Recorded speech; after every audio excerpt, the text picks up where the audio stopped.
So, to kick off this deep dive, I want you to imagine something. Imagine you are running like this massive, highly profitable factory. Okay, sounds good so far. Right. You are churning out products, your revenue is through the roof, and your margins just look incredible. But there is a massive catch. There always is. Always. For years, you haven't been receiving any invoices for your raw materials. I mean, there is no water bill, there's no invoice for the structural foundations of the building, nothing. You're just taking it. Exactly. You just take whatever you need completely for free. And for a long time, you might think you are an absolute business genius. Right, until reality hits. Yeah, until the pipes run dry, the supplier vanishes, and the factory floor literally caves in. And in our sources today, that missing invoice, that's the living world. That's a great way to frame it. Thanks.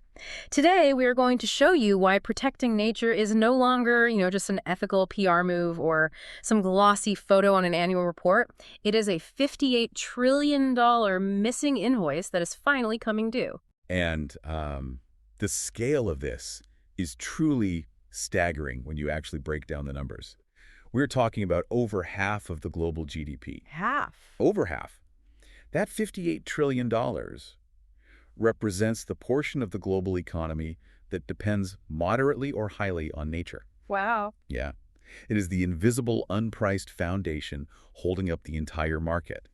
If that foundation cracks, the economic fallout makes the traditional financial crisis look relatively contained. Okay, let's unpack this. Because $58 trillion is a number so big, it almost loses its meaning, Oh, absolutely. It's hard to conceptualize. Right. So to understand why nature poses such a massive immediate financial risk, our sources say we actually have to separate it from its much more famous sibling, which is climate change. Yes, that is a crucial distinction. Because we have spent, the last decade so hyper-focused on carbon emissions, we've basically treated nature as climate's neglected twin. But they operate on completely different logic, don't they? They absolutely do. And the crucial difference here really comes down to measurement and fungibility. Fungibility, meaning how swappable it is. Exactly. Climate change is largely measured in a single unit everywhere on Earth, which is CO2e, or carbon dioxide equivalent. Right. So a ton of carbon emitted from a factory in New York has the exact same global warming impact as a ton emitted from a highway in Tokyo.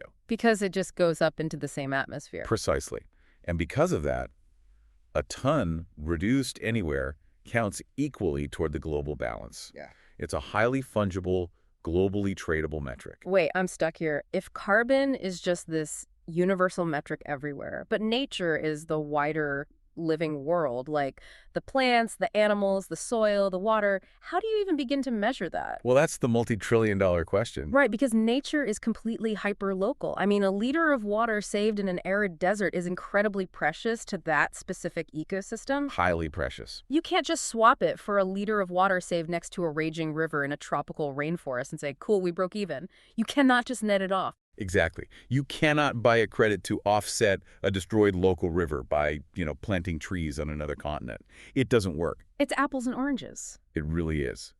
Tracking one gas is straightforward compared to the absolute chaos of trying to measure the health of a localized breeding ecosystem. So how do we measure it? Well, if we connect this to the bigger picture, this is where a brilliant framework called the planetary boundaries model comes in. Oh, right. From Johan Rockström and his team. Yes. They took this vague, overwhelming concept of the environment and translated it into hard, measurable limits. They basically identified 9 Earth system processes that work together to keep this planet stable and livable.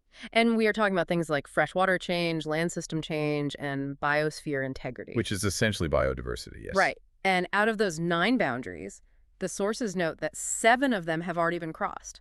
7. It's alarming. And here is the kicker that blew my mind. Climate change is only one of those crossed boundaries. Just one of the 7. Yeah. The business world often acts like carbon is the only metric that matters, but it is literally just one piece of a much larger collapsing system. Right. Crossing these boundaries, it's like having high blood pressure. How so? Well, that doesn't mean instant explosive disaster tomorrow morning. You don't just drop dead immediately. Right. But it means you're living with a steadily rising, highly dangerous systemic risk. The system is under unsustainable stress, and it basically starts to lose its resilience to shocks. And we are absolutely seeing the symptoms of that high blood pressure. One of the sources cites a WWF stat that monitored wildlife populations have fallen by an average of 73% since 1970. 73%. It's devastating. It is. The systems are destabilizing. But, we've always treated nature as an externality. As an unpaid vendor? Wait, so businesses are basically treating nature as an unpaid vendor. That is exactly what they're doing. And what informed business leaders want to know is how long a company can rely on free inputs before the supply chain completely collapses. Like, how does a collapsing ecosystem actually hit a corporate balance sheet? Well, that translates into concrete physical risk. In the financial world, it is framed through a concept called double materiality. Double materiality. Okay, let's break that down. Think of it like this. Double materiality means that business and nature interact on a two-way street. The two lanes of this street are dependencies and impacts. Okay, let's start with dependencies, because this is where that unpaid vendor idea gets really real. Right. Dependencies are what the firm needs from nature to survive. Things like clean water, fertile soil, and pollination. Things they don't pay for. Exactly. These are ecosystem services provided for free. Take the global food system, for example. 3/4 of our global food crops depend at least partly on animal pollination. 3/4. Yes. So if you are a massive food conglomerate, you are silently relying on wild nature just to have a physical product to sell. It's like a bakery selling the bricks of its own oven to pay for the flour. That's a great analogy. I mean, the short-term margins look great, but the second you try to bake the next batch, the whole operation just collapses. That is precisely the mechanism at play here. When that unpaid vendor stops delivering, like when the pollinators vanish or the soil degrades, crop yields plummet. And then input costs skyrocket. Exactly. This hits the food and drink sector directly. It hits the fashion industry, which relies heavily on localized water and land for cotton. Oh, true. And crucially, it hits the finance sector because they are exposed through every single loan they make to these industries. Right, because if a bank lends millions to an agricultural firm that subsequently loses its topsoil to erosion, the bank now holds that physical risk. They hold a bag, yes. The chocolate bar is the perfect, tangible example of this two-way street from the source material. Oh, I love the chocolate bar example. It's so clear. To grow cocoa, a company depends on a very specific, localized set of natural services. They need stable rainfall, healthy soil, and these tiny, highly specific pollinating midges. No midges, no cocoa. Exactly. Yeah. That's the dependency lane. But then look at the impact lane. Yes, the impact is how the firm harms nature. And land use change, which is mostly driven by agriculture, is actually the largest driver of nature loss globally. Right. So with our chocolate bar, sourcing that vast amount of cocoa is a leading driver of deforestation in West Africa. And that's alongside the heavy use of agrochemicals. A vicious cycle. It really is. The very act of the company harvesting its product is fundamentally degrading the exact ecosystem it relies on to grow the product in the first place. The dependency and the impact are colliding head-on. But if the physical risks are this severe and the accounting breaks down the second you try to put a dollar value on, like wild bees, how are markets not pricing this in? Because historically it has been too chaotic to measure, which means regulators are now stepping in to force the issue. They're changing the rules. They have to. The physical reality of nature loss is rapidly transforming into transition risk. Laws and reporting frameworks are changing, and they're changing fast to correct this massive market failure. Which makes sense because you can't manage what you don't measure. Exactly. And since measuring hyperlocal nature is so incredibly difficult, we have a new rule book being written for corporations. It's called the TNFD. The Task Force on Nature-Related Financial Disclosures. Right. And their core method for companies is an acronym called LEAP. Locate, evaluate, assess, and prepare. Let's break down the mechanics of LEAP, because this is how a company actually operationalizes this abstract concept of nature. Okay, let's do it. The first step, locate, is arguably the most critical because, as we discussed, nature's local. Right. So a multinational corporation has to figure out exactly where their physical footprint touches ecologically sensitive areas. They have to literally map their assets against water-stressed regions or high biodiversity zones. Okay, so once I've located that, say, my cotton farm is in a water-stressed basin in India. What happens in the evaluate phase? Well, evaluate is where you measure the actual volumes.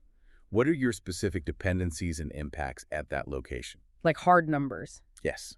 How many millions of liters of water are you drawing from that specific basin? What specific pollutants are you discharging into the local soil? You quantify the physical interaction. Got it. So locate is the where, evaluate is the how much. Then we move to assess. I imagine this is where the CFO gets involved. Exactly. Assess translates that physical volume into material financial risk. You run the financial models. Like stress testing. Right. What happens to our revenue if the cost of water in that basin 10x is due to scarcity? What happens if local regulations suddenly cap our water usage? You assess the vulnerability of the business model itself. And finally, prepare, which is basically the strategy and disclosure part. How do we mitigate this risk, and how do we report it to our investors using the TNFD framework? You've got it. But here's what I don't get. This all sounds highly logical, but how this push actually happens really depends on where you are in the world. The geographic split on regulation is wild. The geography is fascinating, and it creates immense complexity for global supply chains. Because it's not unified. Not at all. In the U.S., for instance, action is largely voluntary and market-led. Companies might adopt TNFD because investors demand it, but the federal mandate just isn't there. Okay. In the UK, they've taken a legislative approach with something called biodiversity net gain. Oh, right, where most new construction developments have to actually improve the biodiversity of a site by 10%. Yes, 10%. They can't just pave it over, they have to leave the local ecosystem tangibly better than they found it. Which ties into the larger global 30 by 30 goal our sources mention, right? Exactly. The 30 by 30 goal is the massive global political ambition to protect 30% of the Earth's land and sea and restore 30% of degraded areas by 2030. Which is only a few years away. It is. So the UK is pushing for that via development laws. Yeah. But Europe, well, the EU is operating on an entirely different level. They are the most aggressive by far. Here's where it gets really interesting. The EU has introduced things like the ESRS E4 standard. Right, which mandates strict nature reporting. But the real hammer, like the regulation that is keeping supply chain managers awake at night, is the EUDR. The EU deforestation regulation. Yes. The EUDR applies starting at the end of 2026 for large firms, and it targets 7 specific high-risk commodities. Let's see. It's cattle, cocoa, coffee, palm oil, rubber, soy, and wood. Those are the 7. Under the EUDR, if a company wants to sell any of those 7 commodities in Europe, they have to prove that the product did not come from land that was deforested after the year 2020. And the critical mechanism here is how they have to prove it. Right. They cannot just sign a piece of paper or rely on a supplier's verbal promise. They have to prove it with plot-level geolocation data. Wait. Physically tracing a coffee bean to a GPS coordinate. That sounds insane. I want you, the listener, to just imagine the sheer logistical nightmare of this. Think about a multinational coffee brand. Okay. They are buying beans from thousands of smallholder farmers across South America and Africa. How do you physically trace a single bean through local aggregators, exporters, shipping containers, and roasters, all the way back to the exact GPS coordinates of the plot of dirt it grew in, just to legally sell it in Paris or Berlin? I mean, it is a monumental logistical hurdle. There's no sugarcoating that. Yeah. But the mechanism driving it is the rapid digitization of supply chains. Companies are essentially being forced to deploy satellite AI monitoring, blockchain traceability ledgers, and heavily audited digital tracking from the exact moment the commodity leaves the ground. Wow. And if we connect this to the bigger picture, what we are seeing is nature disclosure following the exact same path that climate disclosure did. The Brussels effect. Exactly, the Brussels effect.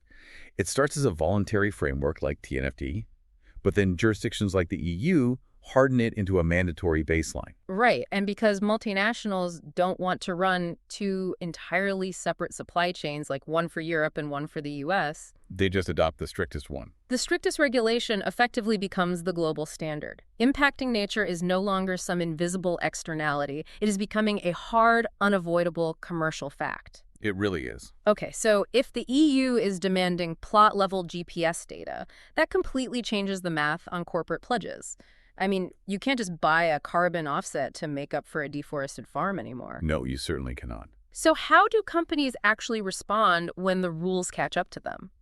That brings us to the difference between actual value, doing something that is highly expensive but ensures market access, and just pure corporate theater. Right. And to navigate this without falling into the trap of corporate theater, firms are supposed to fight what's called the mitigation hierarchy. Okay. The order of operations matters immensely here. The very first step is always avoid. Avoid. Yes.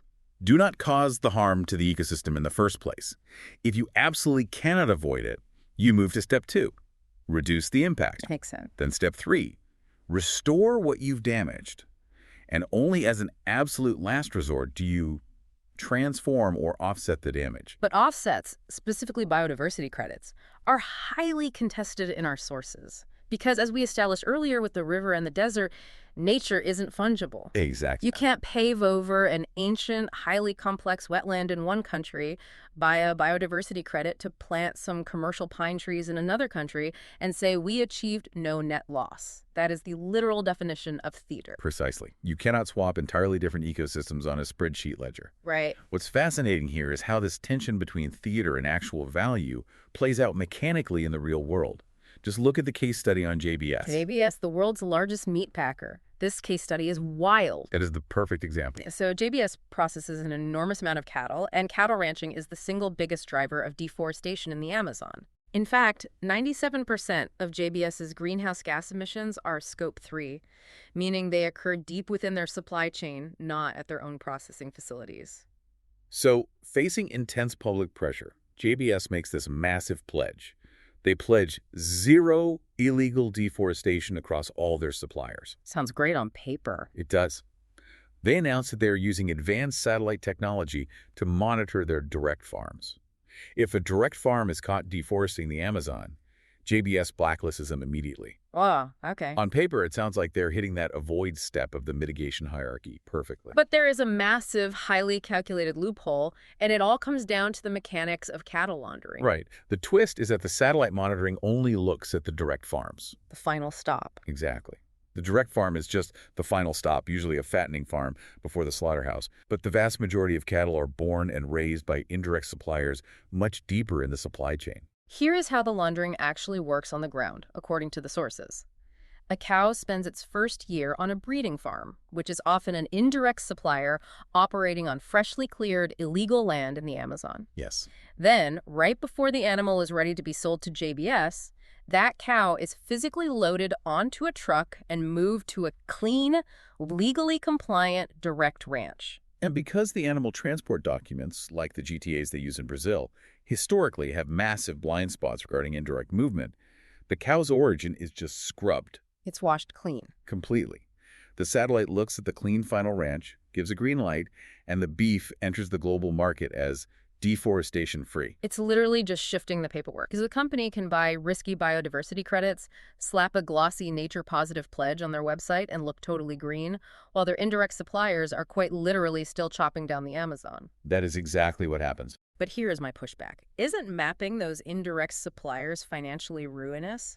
I mean, tracing the movement of every single cow across millions of acres of the Amazon seems impossibly expensive for a company's margin. Oh, it is incredibly expensive. But this is where the EUDR fundamentally changes the definition of risk. How so? The EUDR is specifically designed to destroy the cattle laundering loophole.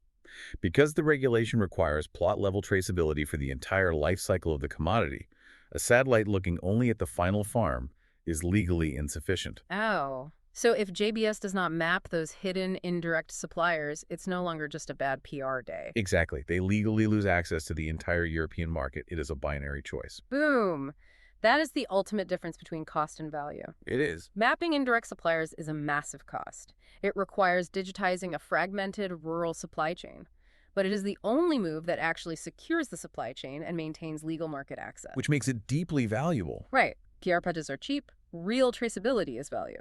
And the deeper mechanism at play here is that you cannot selectively monitor only the parts of your supply chain that you want to see. You can't just close your eyes to the rest. No. Your dependencies and your impacts are two sides of the exact same balance sheet. For decades, companies have enjoyed the dependencies for free while intentionally obfuscating the impacts. The missing invoice. Yes.